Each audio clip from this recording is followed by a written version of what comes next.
اعوذ باللہ من الشیطان الرجیم بسم اللہ الرحمن الرحیم الحمد للہ رب العالمین والحمد للہ الذی ہدانا لہذا وما كنا لنهتدی لولا ان ہدانا اللہ ثم الصلاة والسلام علی اشرف الانبیاء والمرسلین خاتم النبیین شفیع ذنوبنا وطبیب قلوبنا وعلی اہل بیتہ الطیبین الطاہرین المعصومین المظلومین الذين أذهب الله عنهم الرجس وطهرهم تطهيرا اللهم صل على محمد وآل محمد اللهم إنا نرغب إليك في دولة كريمة تعز بها الإسلام وأهله وتذل بها النفاق وأهله وتجعلنا فيها من الدعاة إلى طاعتك والقادة إلى سبيلك وترزقنا بها کرامت الدنیا والآخرہ یا ارحم الراحمین بحق محمد وآلہ الطاہرین۔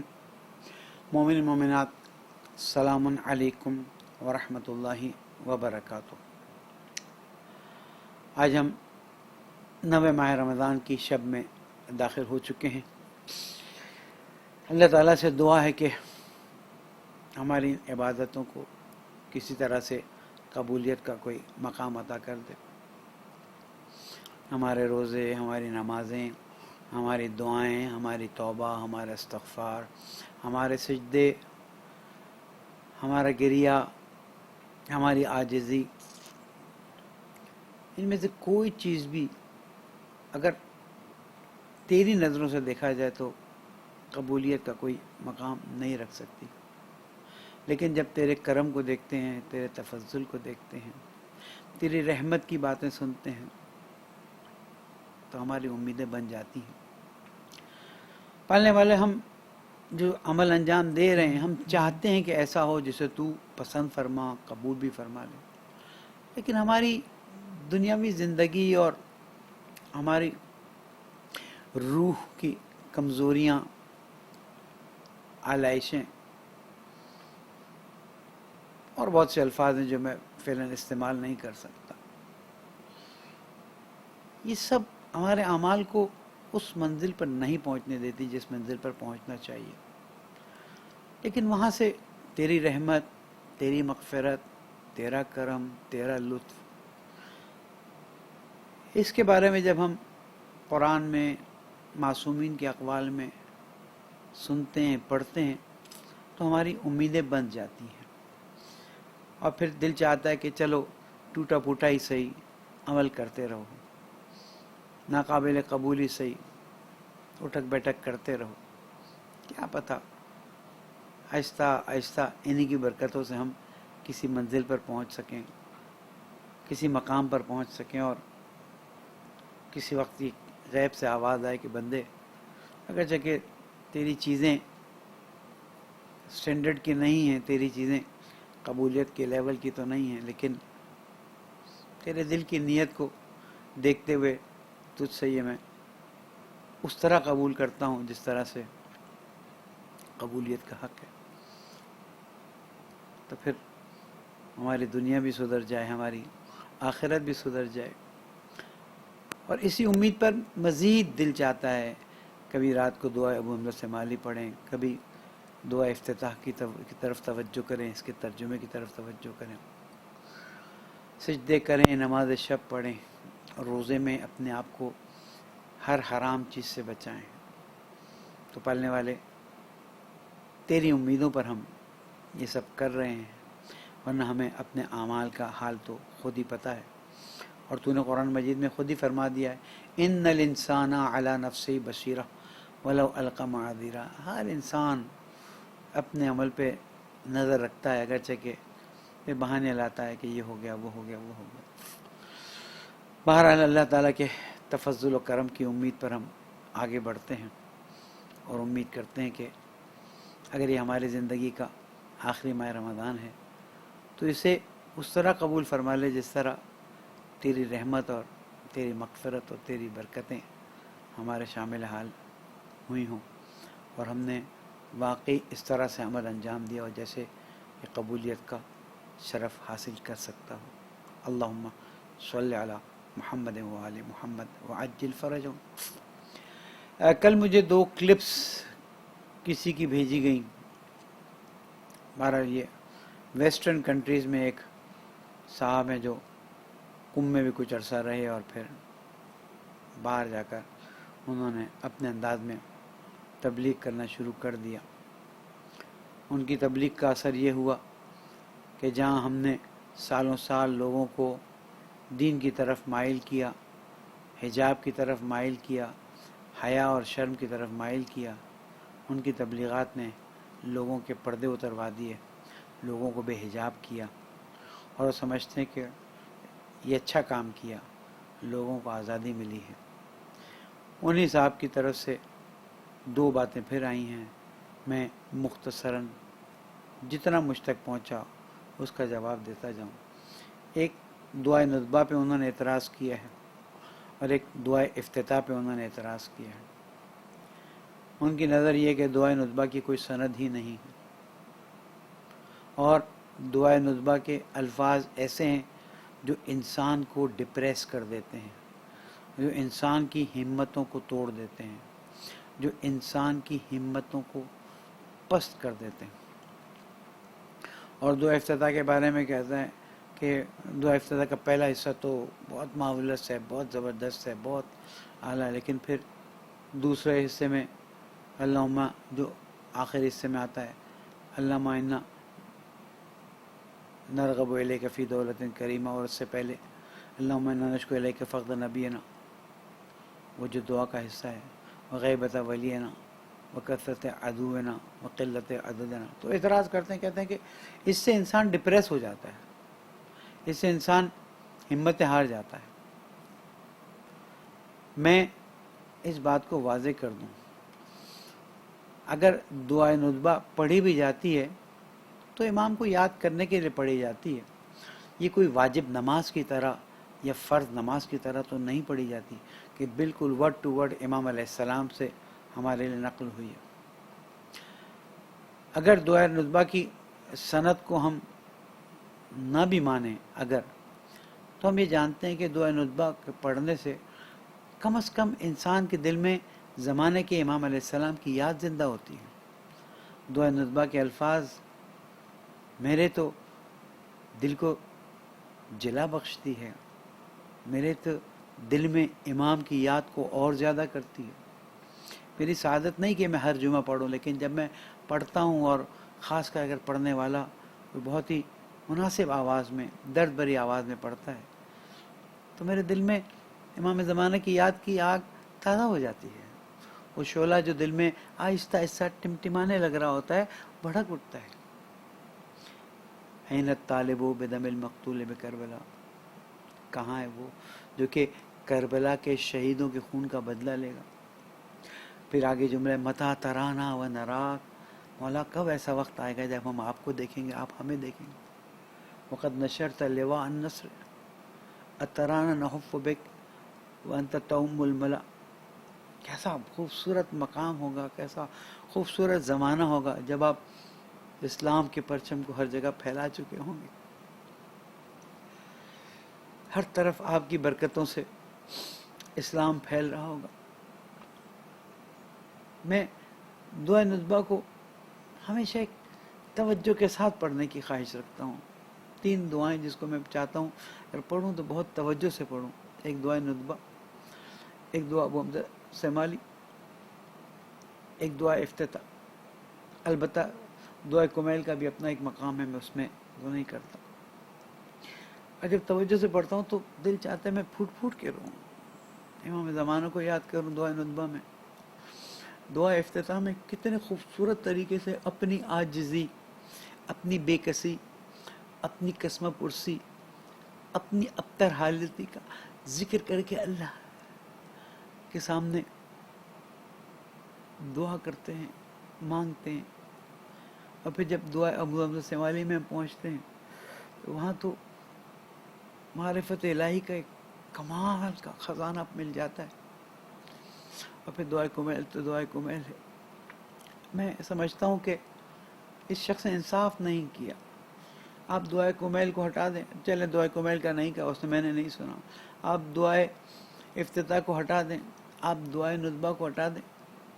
اس طرح سے پھر زیارت عاشورہ پہ بھی کہیں اعتراض کیا تھا اس نے کسی زمانے میں، آہستہ آہستہ آپ ان چیزوں کو ہٹا دیں تو آپ امام سے کیسے رابطے میں آئیں گے، آپ امام کو کیسے یاد کرتے رہیں گے؟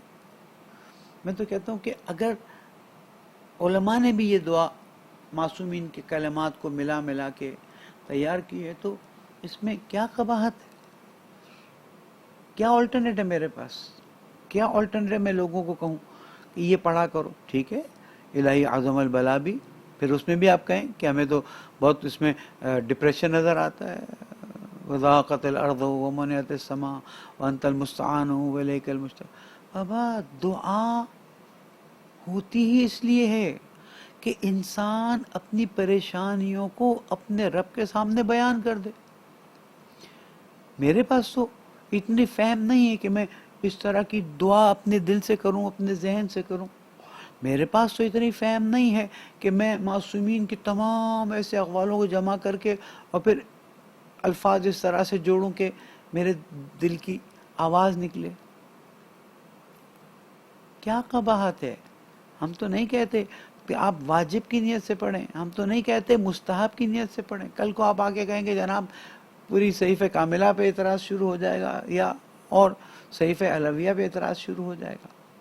دیکھیں دین کے جو واجبات ہیں، یا ہم ایک اور لیول اوپر چلتے ہیں، جو عقائد ہیں اس میں کسی قسم کی کوئی کمپرومائز نہیں ہے، اور آپ دیکھتے ہیں کہ ہم ہمیشہ اس بارے میں سختی سے گفتگو کرتے ہیں۔ عقائد میں ایک رتی برابر بھی کمپرومائز نہیں کیا جائے گا۔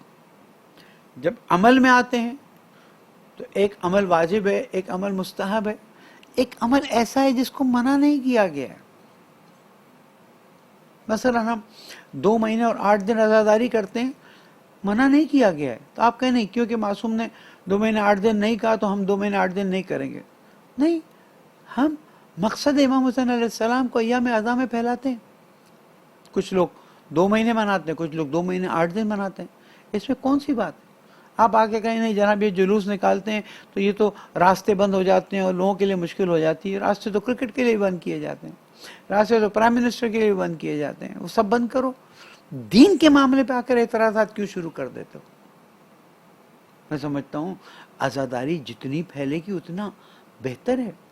عزاداری میں اگر با معرفت نوحے، میں واقعاً مرحوم جعفر بھائی، مرحوم سچے بھائی، دوسرے جو ان کے نوح ہیں، آج بھی یوٹیوب سے نکال نکال کے سنتا ہوں، اس سے میرے اندر کربلا کی یاد زندہ ہوتی ہے۔ آج کل کے نوحوں کے مسائل الگ ہیں، اس پہ میں بات نہیں کرنا چاہتا کہ جناب سب سے تیز سنا جانے والا نوحہ کو یوٹیوب والے جو وہ انعام دے رہے ہیں، اور پھر جو انعام دینے کا فنکشن ہو رہا ہے وہ کیسے۔ میں ان چیزوں کی طرف نہیں جاتا، یہ بھی ہمیں صحیح نہیں لگتا، لیکن کربلا، ائمہ معصومین، دعائے ندبہ، یہ سب چیزیں ہمیں معصومین سے جوڑنے کے لیے ہیں، توڑنے کے لیے نہیں ہیں کہ ہم آ کے جناب کہیں یہ بھی غلط، یہ بھی غلط، یہ بھی۔ ہم تو نہیں کہہ رہے یہ واجب ہے، ہم تو یہ نہیں کہہ رہے یہ مستحب ہے، ہم یہ کہہ رہے ہیں اپنے آپ کو امام زمانہ سے منسلک کرو، چلو تم بتاؤ کیسے کریں۔ بھئی میں ایک چیز سے روکتا ہوں تو دوسرا کوئی آلٹرنیٹ تو دو نا۔ ہاں اگر دعائے ندبہ کے الفاظ عقائد سے ٹکراتے ہوں، یا دعائے ندبہ کے الفاظ ائمہ معصومین کی احادیث سے ٹکراتے ہوں، یا دعائے افتتاح جیسی، یعنی میرا بس چلے تو میں مسلسل پورے ماہ رمضان کی ہر رات توجہ کے ساتھ بیٹھ کر دعا افتتاح سنوں اور اللہ سے اپنی گفتگو کروں۔ اس طرح سے چیزوں پر اعتراض کرنا صحیح نہیں ہے۔ ٹھیک ہے، اگر آپ کو ڈپریسو لگتا ہے آپ نہ پڑھیں، لیکن آپ اپنے خطبے میں یا درس میں، آئی ڈونٹ نو کہاں تھا وہ، کیا موقع تھا، آئی فیل خطبہ مجھے لگ رہا تھا، آگے جناب ان سب یہ غلط، یہ غلط، 40 کا وقت غلط، چہلم غلط، فلاں غلط۔ اگر ہم کسی چیز کو واجب یا مثلا دین کا جز بنا کے پیش کریں تو وہ بدعت ہوگا، حرام ہوگا۔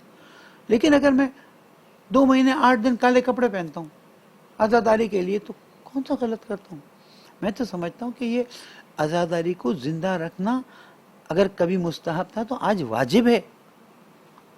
امام زمانے کی یاد کو اگر کسی زمانے میں زندہ رکھنا ثواب تھا تو آج فرض بنتا ہے، اس لیے کہ اتنی ڈسٹریکشنز ہیں، اتنی ڈائیورژنز ہیں، اتنے انحرافات ہیں، اتنی بدعتیں ہیں، اس میں اپنے مین سٹریم کو سنبھال کے آگے لے جانا ضروری ہے، ورنہ لوگ کہاں کہاں لے اڑیں گے۔ تو جو مین سٹریم میں صحیح چیزیں ہیں یا شریعت کے لحاظ سے قابل قبول چیزیں ہیں، آپ اس کے خلاف نہ بولیں۔ ہاں، دین کے عقائد کے خلاف کوئی چیز چل رہی ہے یا دین کے اخلاق کے خلاف کوئی چیز چل رہی ہے یا ایسی چیز چل رہی ہے جو ائمہ معصومین کو ہمیں اطمینان ہے کہ نہیں پسند ہے، آپ بولیں، مثبت انداز میں بولیں، صحیح طرح سے بولیں اور آلٹرنیٹ پیش کریں، اس میں کسی قسم کی کوئی قباحت نہیں ہے۔ تھوڑا زیادہ وقت لگ گیا میری گفتگو میں، لیکن میں چاہتا تھا کہ اپنی اس بات کو آپ تک پہنچا دوں کہ دین کے معاملے میں عقائد میں نو کمپرومائز، واجبات میں نو کمپرومائز، مستحبات میں تو آیا ہے کہ اگر ایک حدیث دیکھیں، میں آپ کو بتاتا ہوں، اگر کوئی شخص سنے کہ فلاں عمل مستحب ہے، جیسے میں مثال دے دیتا ہوں، ماہ رمضان کی آلٹرنیٹ نائٹس میں غسل جو ہے وہ مستحب ہے، اور پھر ظاہراً آخری 10 راتوں میں ہر رات مستحب۔ کوئی قربت اللہ کے ہو سکتا ہے ماہ رمضان کی 30 رات میں یا تمام راتوں میں غسل کرنا جو مستحب ہے، اس نے کہیں سن لیا، ہو سکتا ہے نہیں، اس نے سن لیا کسی سے، کسی ذاکر نے بے توجہی میں کہہ دیا، غلطی سے کہہ دیا، یا اس نے کہیں کوئی ضعیف حدیث پڑھی، اور ایسی صورت میں اس شخص کو کہ جس نے سن کر کے بھئی کوئی مستند بات ہے پورا مہینہ غسل کیا، تو اس کو اس حدیث پہ عمل کرنے کا ثواب ملے گا۔ یہ اصول ہے ایک فقہ میں، تسامح در ادلہ سنن، سنت چیزوں کی دلیلوں میں اس طرح سے سختی سے نہیں لیا جاتا جس طرح واجب چیزوں کی دلیلوں میں لیا جاتا ہے۔ اس لیے ہاں، اگر کوئی چیز، پھر آپ کہیں گے مولانا پھر تو بدعت کے دروازے، نہیں، جو چیز دین کا حصہ نہیں ہے اس کو دین کا حصہ بنا کر پیش کیا جائے، وہ بدعت ہے، وہ حرام ہے۔ لیکن اگر کسی نے سنا، مثلا مثال دے رہا ہوں، کسی مولانا نے کہا کہ جناب جو شخص بھی روزے کے درمیان اپنے دانت کو مسواک کرے گا یا برش کرے گا تو اسے ثواب ملے گا، ان کو شوق ہے کہ میں ثواب حاصل کروں، انہوں نے کرنا شروع کر دیا، روزہ باطل نہیں ہو رہا اس سے، حدیث بھی مثلا نہیں ہے، اس نے کر لیا، اس کو ثواب ملے گا۔ لیکن اگر میں آ کے کہوں کہ ماہ رمضان میں ظہر کی نماز سے پہلے مسواک کرنا یا دانتوں کو صاف کرنا فرض ہے، یہ بدعت ہو جائے گی، یہ حرام ہو جائے گا، اس کی شریعت اجازت نہیں دیتی۔ ایک درود پڑھ دیں محمد وا۔ حضرت گرامی، آج ہم آپ کی خدمت میں امام علیہ السلام کی زندگی کے طولانی ہونے پر مختصر قرآن سے دلیل دیں گے، اس لیے کہ امام علیہ السلام پر جو اعتراض کرنے والوں نے اعتراضات کیے ہیں، ان میں سے ایک اعتراض یہ ہے کہ ایک شخص اتنی طولانی زندگی کیسے پا سکتا ہے۔ ہم قرآن مجید سے چند مثالیں آپ کی خدمت میں پیش کرتے ہیں کہ جس میں عمر طولانی اور قطعاً کوئی قباحت بھی محسوس نہیں۔ دیکھیں، سائنس میں ایک لفظ استعمال کیا جاتا ہے ایجنگ۔ ایجنگ انسانی بدن میں، حیوانی بدن میں، مالیکیولز میں، ایٹمز میں ایک ایفیکٹ ہے۔ اسی وجہ سے آہستہ آہستہ جب انسان اس کی ایج زیادہ ہوتی ہے، اس کے بدن پر، اس کے چہرے پر، اس کے بولنے میں، اس کے چلنے میں ایجنگ کے ایفیکٹس نظر آنا شروع ہو جاتے ہیں۔ یہ ایفیکٹس کون ڈالتا ہے؟ اللہ سبحانہ و تعالیٰ کی ذات نے ڈالا۔ وہی اللہ سبحانہ و تعالیٰ اگر ایجنگ کے ایفیکٹس کو روک لے، یا آج سائنس ایسی کوئی صورتحال دریافت کر لے کہ جس سے ایجنگ کے ایفیکٹ رک جائیں، تو انسان طولانی عرصے تک ممکن ہے رہے. لیکن سائنس کو فعلاً چھوڑ دیجیے. یہ نظام الہی ہے. یہ وہ نظام ہے جس کے بارے میں رسول اکرم نے، مولا کائنات نے اور باقی 11 اماموں نے، امام زمانہ کو مائنس کر لیں، 10 اماموں نے اس پر تاکید کی ہے کہ امامت کا یہ سلسلہ قیامت تک جاری رہے گا. امام صرف 12 ہیں، خلیفہ صرف 12 ہیں، ان میں کوئی ایڈیشن نہیں ہے. امام معصوم، ورنہ تو امام کا لفظ امام جماعت پہ بھی استعمال ہوتا ہے. میری مراد 12 امام ہیں جن کو رسول اکرم صلی اللہ علیہ وآلہ وسلم نے اللہ سبحانہ وتعالیٰ کے حکم سے امامت کا درجہ عطا فرمایا ہے، اور اللہ نے انہیں امام معین فرمایا ہے. یہ ہمارے عقیدے کا لازمی حصہ ہے اور اس سے ہم پیچھے نہیں ہٹ سکتے. اب اگر ہم کہیں کہ 11ویں امام علیہ السلام کی شہادت ہو گئی اور ابھی 12ویں امام تشریف نہیں لائے، تو اس کا مطلب ہے سن 2055 ہجری سے آج 8 رمضان المبارک گزر گئی. شب 9 رمضان المبارک 1442 تک زمین حجت خدا سے خالی ہے.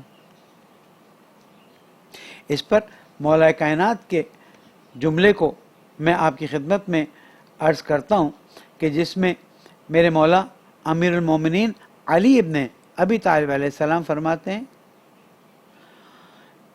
اے کمیل، اپنے خاص صحابی سے، ایسے لوگوں کو تلاش کرنے کی ضرورت ہے. اے کمیل جس پر میرے مولا فدا ہیں، میرے مولا جس پہ عاشق ہیں، چاہے وہ کمیل ہوں، چاہے وہ ابو ذر ہوں، چاہے وہ مقداد ہوں، چاہے وہ عمار ہوں. کاش ہمارے لیے بھی امام علیہ السلام. اے کمیل، زمین کبھی بھی اللہ کی حجت سے خالی نہیں رہے گی. یہ اللہ تعالیٰ کی روشن دلیل ہے. کبھی وہ ظاہر ہوگی، کبھی وہی چھپی ہوئی ہوگی. اور اس طرح یہ تو میں اس کا ریفرنس بھی آپ کی خدمت میں پڑھ دوں. نہج البلاغہ حکمت نمبر 147 اور الکافی میں جلد اول پیج نمبر 179 کہ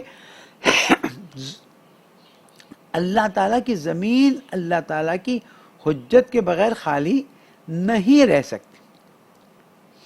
لیکن جو سوال آتا ہے اور حق پہنچتا ہے سوال کرنے کا، 255 ہجری میں امام علیہ السلام کی ولادت، 260 ہجری میں امام حسن علیہ السلام کی شہادت، اور 260 ہجری سے آج تک ہم پہلے غیبت صغرا کا زمانہ، پھر غیبت کبرا کا زمانہ، تو خاصی ایج ہو جاتی ہے. 1200 پلس ایئرز بن جاتے ہیں. 1240 ہو جانا چاہیے. بہرحال یہ کیسے ممکن ہے؟ تو ہم قرآن مجید سے اس کا جواب دیں گے، اس لیے کہ ہمارے درس کی بنیاد درس قرآن ہے.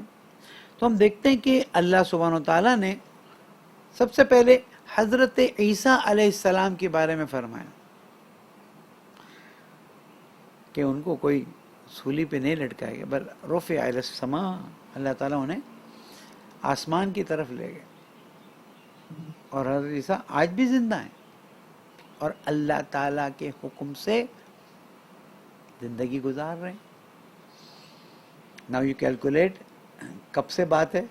اگر اس وقت ہم 2021 میں ہیں تو 2000 سال کے قریب کی چیز تو گزر جائے گی نا.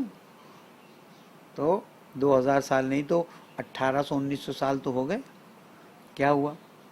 امام علیہ السلام، حضرت عیسیٰ علیہ السلام زندہ ہیں. اور پھر شیعہ سنی سب حدیثوں میں ہے کہ جب حضرت امام مہدی عجل اللہ تعالی فرج و شریف تشریف لائیں گے تو حضرت عیسیٰ علیہ السلام امام کے پیچھے نماز جماعت پڑھیں گے. یہ تو اہل سنت اس کو زیادہ روشن دلیل کے ساتھ بیان کرتے ہیں. اور میں ایک اور نقطہ عرض کر دوں اہل سنت خاص کر جس کو ہم سلفی مکتب کہتے ہیں، ان کے اندر امام زمانہ کے آنے کے عقیدے کا منکر کافر ہے. ہمارے یہاں تو ہے ہی ہے، ہمارے تو 12 امام ہیں. ان کے اندر امام زمانہ کے یعنی امام زمانہ سے مطلب حضرت مہدی اجل اللہ تعالیٰ فرج الشریف فرزند رسول اکرم، ان کے ہاں کے ابھی پیدا نہیں ہوئے، پیدا ہوں گے اور اس کے بعد زمین پہ حکومت الہیہ قائم کریں گے. اور اگر کوئی اس عقیدے کا منکر ہے، پڑھیں سنیں، یوٹیوب زندہ باد، بہت کچھ ہے یوٹیوب میں. اب آپ پڑھ نہیں سکتے یا پڑھنے کا شوق نہیں ہے، عادت نہیں ہے، یوٹیوب کان میں لگائیں، شروع ہو جائیں. اتنا کچھ مواد ہے، اہل سنت کا مواد ہے، ہمارا مواد ہے، سب چیزیں موجود ہیں. اس کو آپ نا توجہ سے. تو حضرت عیسیٰ علیہ السلام اللہ سبحانہ وتعالیٰ نے قرآن میں ذکر فرمایا، رفع الی السماء، اور حدیث کے مطابق حضرت عیسیٰ علیہ السلام امام علیہ السلام کے ظہور کے زمانے میں زمین پر تشریف لائیں گے. اور کیونکہ امام علیہ السلام اس وقت ولی امر ہوں گے، ان کے پیچھے حضرت عیسیٰ علیہ السلام اور پوری امت جو بھی ایمان لائے وہ نماز پڑھیں گے. یہ ایک دلیل ہماری ہو گئی. حضرت عیسیٰ علیہ السلام کے جو بیانات قرآن مجید میں، اس کو دیکھ لیجیے. دوسری دلیل کیا ہے؟ دوسری دلیل یہ ہے کہ اصحاب کہف ایک غار میں 300 اور کچھ، کہیں ہے 9 کہیں ہے زیادہ، 300 سال پلس ایک غار میں بند، زندہ بھی ہیں، سو رہے تو کیا ہو، زندہ ہیں. تو 300 سال کھائے پیے بغیر اصحاب کہف اگر زندہ رہ سکتے ہیں تو پھر میرے امام جہاں چاہیں جائیں، صاحب اختیار ہیں، جو چاہے کریں، جیسے چاہے کریں. تو ان کے لیے کوئی مشکل. تو دوسری، پہلے حضرت عیسیٰ علیہ السلام، دوسرا اصحاب کہف. تیسری مثال جو ہم دیتے ہیں وہ ہے حضرت یونس علیہ السلام. حضرت یونس علیہ السلام کے بارے میں قرآن مجید میں اللہ تعالیٰ کیا فرماتا ہے؟ فَلَوْلَا أَنَّهُ كَانَ مِنَ الْمُسَبِّحِينَ لَلَبِثَ فِي بَطْنِهِ إِلَى يَوْمِ يُبْعَثُونَ. یہ تو حضرت یونس علیہ السلام نے اتنا اللہ کی تسبیح کی، اتنی اللہ کی تسبیح کی. ہم یہ چیزیں پڑھتے نکل جاتے ہیں ایسے جیسے کچھ ہوا نہیں. تھوڑا سا تدبر تو کیجئے. وہ کتنی بڑی مچھلی تھی جس میں حضرت یونس علیہ السلام، پھر اس پیٹ کے اندر ہر وقت فلوئڈ، ہر وقت کتنی سختی کا زمانہ گزارا. ادھر بھی حضرت یونس علیہ السلام نے اللہ سے اپنا رابطہ قطع نہیں فرمایا اور دعا فرماتے رہے، تسبیح فرماتے رہے. کتنا عرصہ رہے کچھ پتہ نہیں. وہ آسمان میں، وہ غار میں، اس کے بعد یہ مچھلی کے پیٹ میں زندہ. بعض اور انبیاء زندہ ہیں، ان کا ذکر قرآن مجید میں ہمیں کھل کے نہیں ملتا، لیکن ان کا ذکر ہمیں ملتا ہے. اور اس کے بعد ہم آ کر اس بات کی طرف دیکھتے ہیں کہ قرآن مجید میں ایک نبی کا ذکر ہے. مفسرین نے اس نبی ان کا نام حضرت عزیر تجویز کیا ہے. حضرت عزیر علیہ السلام ایک قبرستان سے گزرے، دیکھا کہ ہڈیاں پڑی ہیں. کہا یا اللہ تو کیسے ان کو زندہ کرے گا؟ یہ انکار میں نہیں کہا، عظمت الہی کو چیلنج نہیں کیا.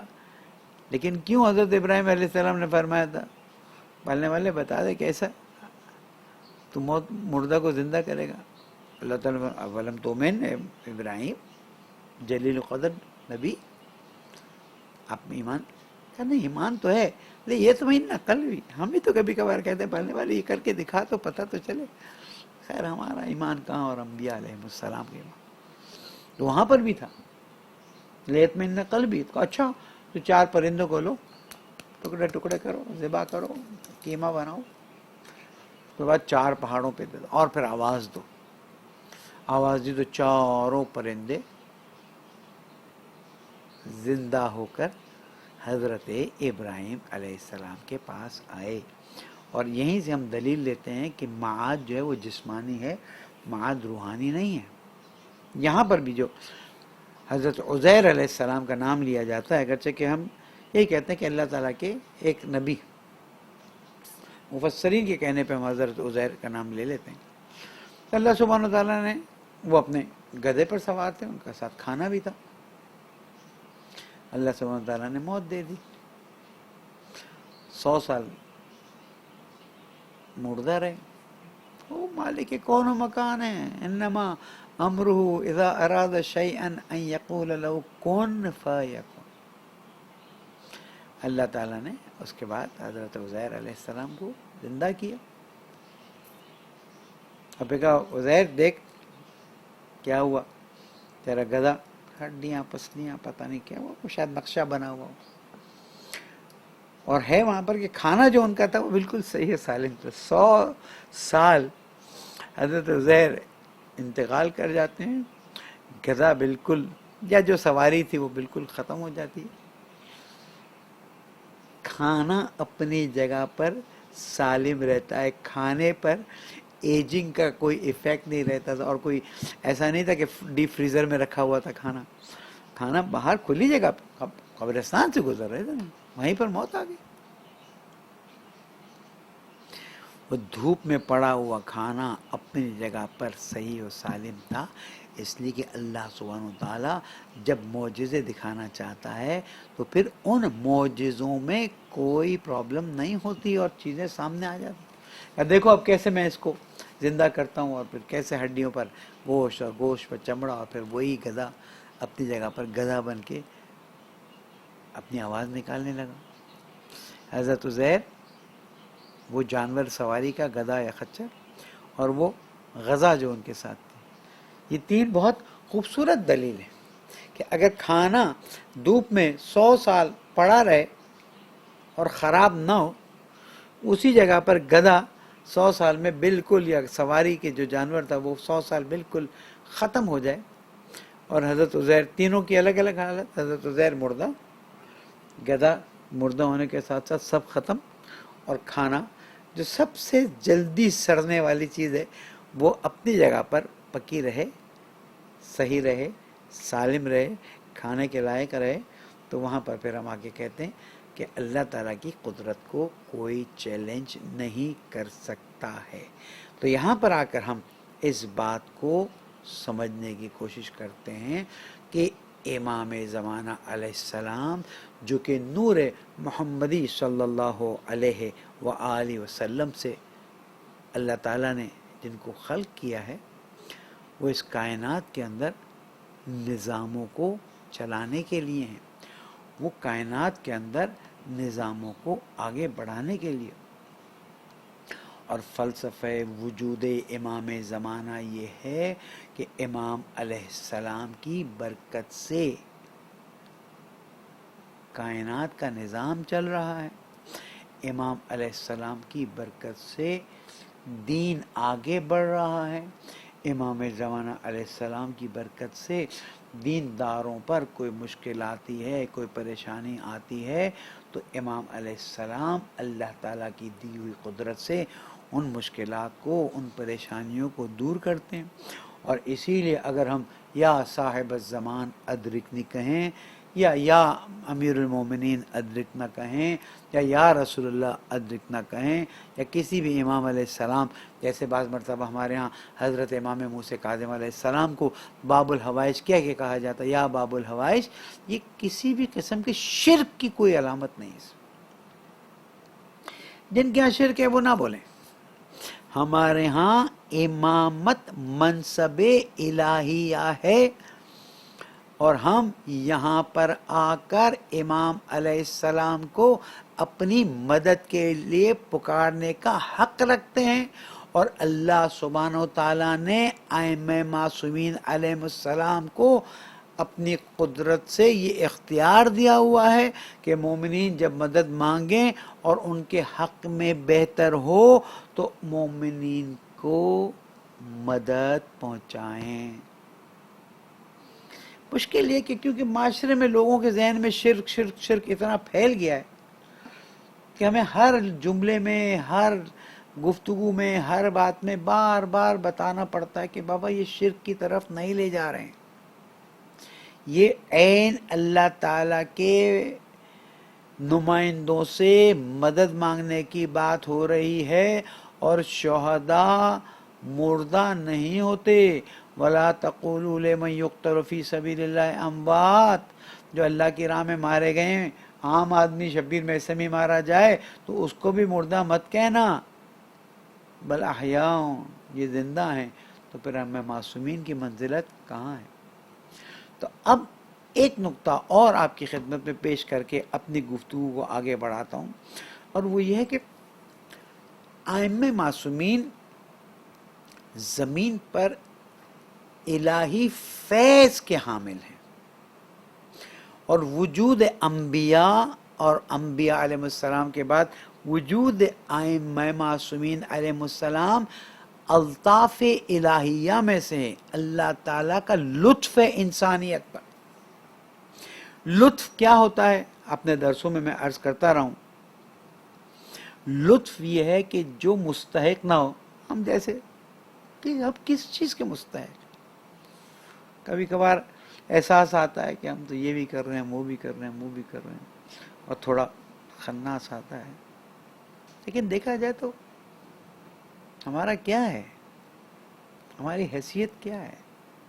کچھ بھی نہیں۔ یہ لطف الہیہ ہے کہ اس نے زمین پر اپنے انوار الہیہ کو ائمہ معصومین علیہ السلام پہ تفویض فرمایا ہے، اور اس انوار الہیہ، ان انوار الہیہ کی برکت سے ائمہ معصومین اور خود ہمارے زمانے کے امام علیہ السلام جو ہیں وہ انسانیت کو فیض پہنچا رہے ہیں۔ خطرناک بات ہے لیکن حقیقت ہے۔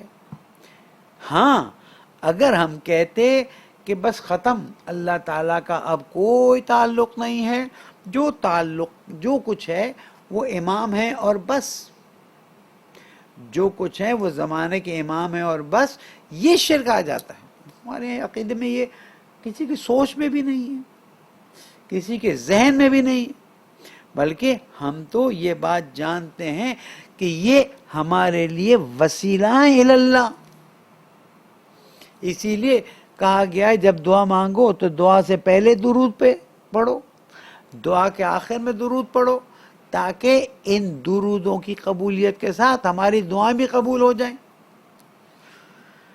عزیزان گرامی، جن مکاتب میں ائمہ معصومین علیہ السلام کے فیوضات موجود نہیں ہیں، جن مکاتب میں ائمہ معصومین علیہ السلام کی تعلیمات موجود نہیں ہیں، جن مکاتب میں لوگ اپنی طرف سے چیزیں نکال کر قیاس کرتے ہیں، جن مکاتب میں لوگ اپنے انداز سے سوچ کر چیزوں کو آگے بڑھاتے ہیں، وہاں پر نہ صرف شرک کے مسائل ہیں، وہاں پر بہت سے مسائل اور بھی ہیں۔ لیکن جس مکتب کو رسول اکرم صلی اللہ علیہ وآلہ وسلم کے بعد 12 ائمہ معصومین کا زمانہ ملے، اور 12ویں کا زمانہ آج تک اور انشاءاللہ قیامت تک طول دے، وہاں پر ہدایت کے لیے مسلسل ائمہ معصومین علیہ السلام موجود تھے۔ سختی تھی، پابندیاں تھیں، نہیں بول سکتے تھے، نہیں بتا سکتے تھے، لیکن انہوں نے اپنا کام کیا، انہوں نے اپنا وظیفہ انجام دیا، اور آج ہمارے پاس ائمہ معصومین علیہ السلام کے اقوال سند کے ساتھ موجود ہیں۔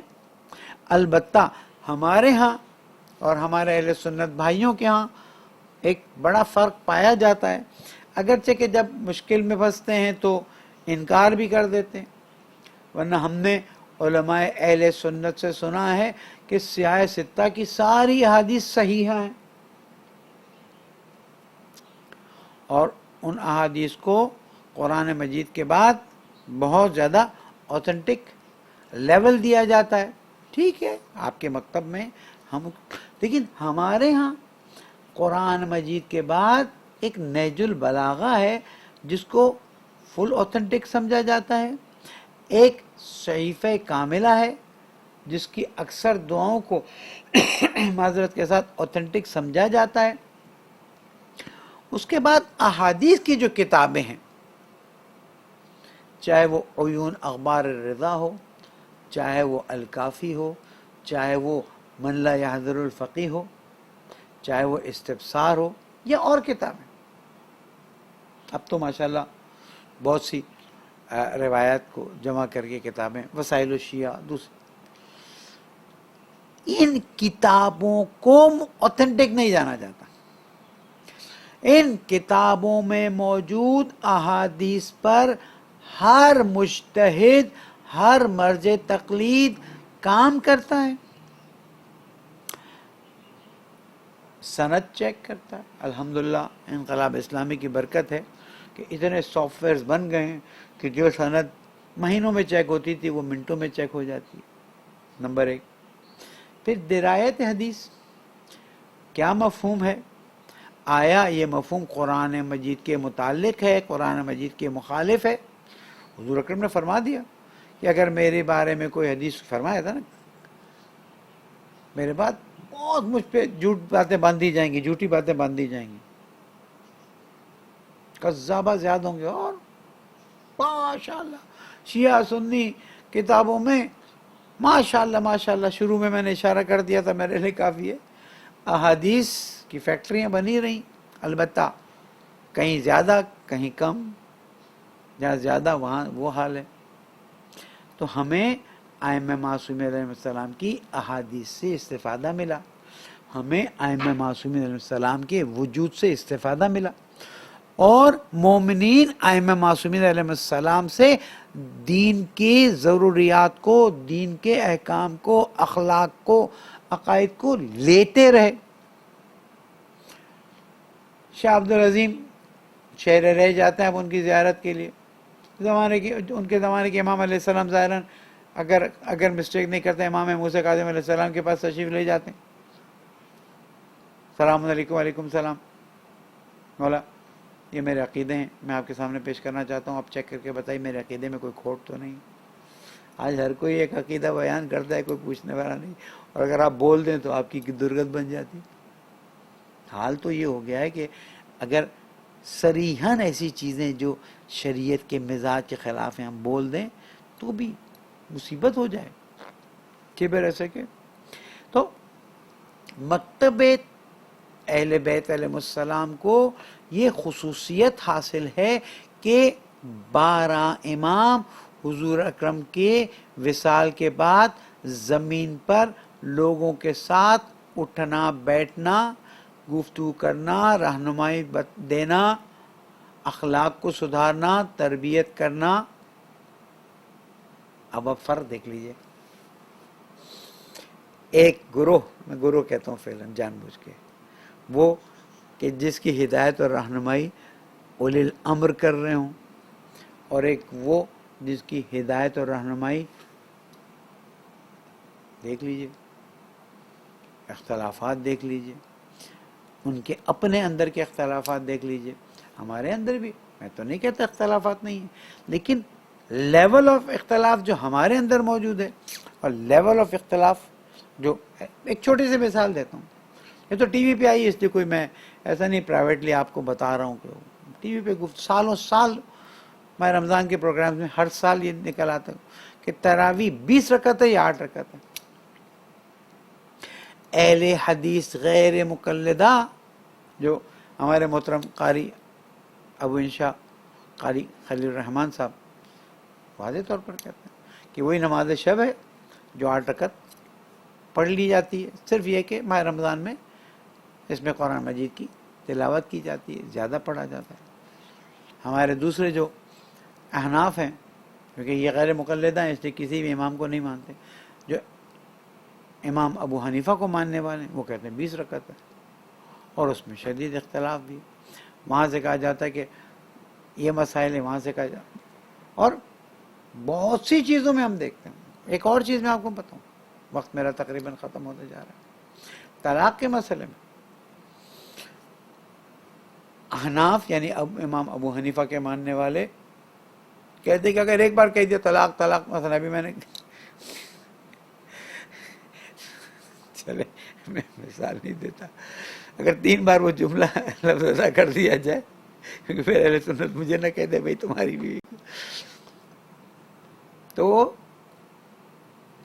ہمیشہ کے لیے حرام رہے گی جب تک کسی اور سے شادی کر کے پھر واپس طلاق نہ لے لے. اور اہل حدیث غیر مقلدہ کہتے ہیں نہیں، یہ ایک طلاق ہوئی ہے، شوہر رجوع بھی کر سکتا ہے اور عدہ ختم ہو جائے تو پھر نکاح بھی کر سکتا ہے. یہ ہمارے لیے لطف الہی رہا ہے کہ ہم رحلت رسول اکرم، وصال رسول اکرم کے بعد تقریباً 250 سال یا 245 سال یا 243 ایئرز ائمہ معصومین. It's a very big time. یہ چھوٹا وقت نہیں ہے. امام سامنے تھے، امام گائیڈ کرتے تھے، ناراض ہوتے تھے، خوش ہوتے تھے، بتاتے تھے. اس لیے ہمارے لیے آج دین کی فروعات کو جاننا آسان ہے اور یہ لطف الہی ہے. اللہ تعالی ہمیں مکتب اہل بیت علیہ السلام کو سمجھ کر اس پر عمل کرنے کی توفیق عطا فرمائے. ہماری ٹوٹی پھوٹی غیر قابل قبول، میں اگر اللہ مجھے قلم دے تو میں اپنی عبادتوں کو سب کو شرمندگی کے ساتھ کہتا ہوں، فخر سے نہیں کہتا. پالنے والے تیرے کرم کی امیدیں ہیں، پالنے والے رحمت و برکت و مغفرت کا مہینہ ہے. تو نے ہمیں اپنا مہمان بنایا ہوا ہے، ہماری سانس عبادت، ہمارا سونا عبادت. پالنے والے ہمیں اپنا بنا لے، ایسا کر لے تیرے سوا کسی کی کوئی پرواہ نہ رہو ہمارا دل، اور تیرے دین کے لیے اتنا ٹوٹ کے خدمت کریں کہ زمانے کے امام دعا کریں کہ ہاں یہ ہے، بے لوث خدمت کرے. اس لیے کہ دل کے حالوں کو تو بہتر جانتا ہے. پالنے والے ہمارے امام کو ہم سے راضی فرما، مومنین کو کورونا کے شر سے محفوظ رکھ، ہمارے پیارے ملک پاکستان کے مسائل کو حل فرما دے، جہاں جہاں مومنین ان کی جان مال آبرو کی حفاظت، بے گناہ اسیروں کو جلد از جلد آزادی عطا فرما دے. زمانے کے امام کو ہم سے راضی فرما دے، ان کے ظہور میں تعجیل فرما دے. ہمیں ایک بہتر عبادت و دعاؤں کے ماہ رمضان کو گزارنے کی توفیق عطا فرما اور شب قدر کی عالی ترین فضیلت عطا فرما. والسلام علیکم ورحمۃ اللہ وبرکاتہ.